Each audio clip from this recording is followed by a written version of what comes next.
बीड जिल्ह्यातील माजलगाव तालुक्यातील प्रसिद्ध पुरुषोत्तमपुरी येथील भगवान पुरुषोत्तम मंदिराच्या दानपेटीतून सुमारे 1 किलो बनावट चांदीचे दागिने आढळल्याची धक्कादायक बाब समोर आली आहे।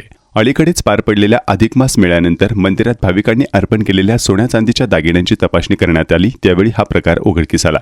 परंपरेनुसार अधिक मासात भाविक भगवान पुरुषोत्तमांना सोने, चांदी तसेच इतर मौल्यवान धातूंचे दागिने अर्पण करतात।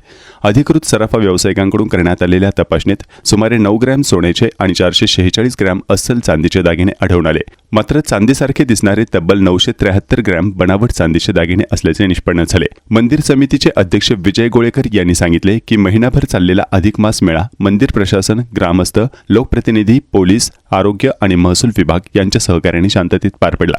त्यांनी पुढे सांगितले की या कालावधीत भाविकांनी भगवान पुरुषोत्तमांना सुमारे 1.5 कोटी रुपयांची रोख देणगी अर्पण केली, तसेच मोठ्या प्रमाणात सोन्या चांदीचे दागिनेही अर्पण करण्यात आले। मात्र तपासणी दरम्यान सुमारे 973 ग्रॅम चांदीचे दागिने बनावट असल्याचे स्पष्ट झाले। मंदिर प्रशासनाशी संबंधित व्यक्तींनी असा संशय व्यक्त केला आहे की काही सराफा व्यापारी अस्सल चांदीच्या नावाखाली चांदीसारखा मुलामा दिलेले धातूचे दागिने भाविकांना विकत असावेत। भाविकांनी ते खरे चांदीचे असल्याच्या समजुतीतून भगवान पुरुषोत्तमांना अर्पण केले असावेत। 17 मे ते 15 जून या कालावधीत झालेल्या अधिक मास मेळ्यात यंदा विक्रमी संख्येने भाविकांनी हजेरी लावली।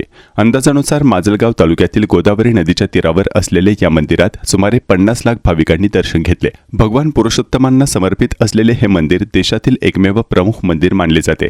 येथे असलेल्या पवित्र चक्र तीर्थात स्नान केल्यास धार्मिकदृष्ट्या विशेष पुण्य लाभते अशी भाविकांची श्रद्धा आहे।